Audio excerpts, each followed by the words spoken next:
নমস্কার বন্ধুরা, তোমরা সবাই কেমন আছো? আশা করি ভালো আছো, আমিও ভালো আছি। আজকে আমরা যাচ্ছি চন্দননগর। এখান থেকে শ্যামনগর ফেরিঘাট পার হয়ে গিয়ে আমরা যাব কিন্তু চন্দননগর ওপারে। তো এখানে ওভারব্রিজ পার হয়ে আমরা এখন ট্রলারে করে ওপারে যাচ্ছি।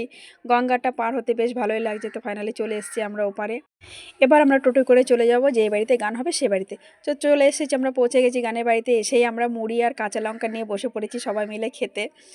চা, মুড়ি আর কাঁচা লঙ্কা দেখো গাবলা নিয়ে বসে পড়েছি। কীর্তনের লোক কেমন খায় তোমরা সবাই দেখো।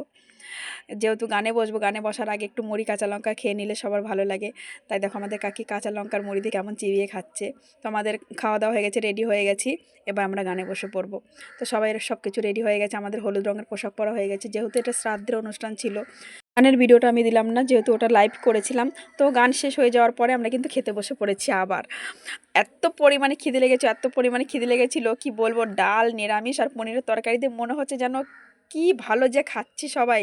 মানে সারাদিন খাটাখাটনির পরে যখন গরম গরম ডাল ভাত আর বেগুন ভাজা আর পনিরের তরকারি দিয়ে ভাতটা খেলাম, মনে হলো যেন শান্তি। আর আমাদের দেখো সবাই আমরা একসঙ্গে খেতে বসে পড়েছি। আর এত ভালো রান্না হয়েছে কি বলবো, সত্যি খুব সুন্দর রান্না হয়েছিল। একজনা তো খেতে খেতে থালাটা ছিঁড়েই ফেলে দেবে মনে হয়। দেখো কিভাবে হাত চেটে পুটে খাচ্ছে দেখো। তো গানে গিয়ে সবাই আমরা এভাবেই মজা করি। সবাই ভালো থাকো, সুস্থ থাকো, রাধে রাধে।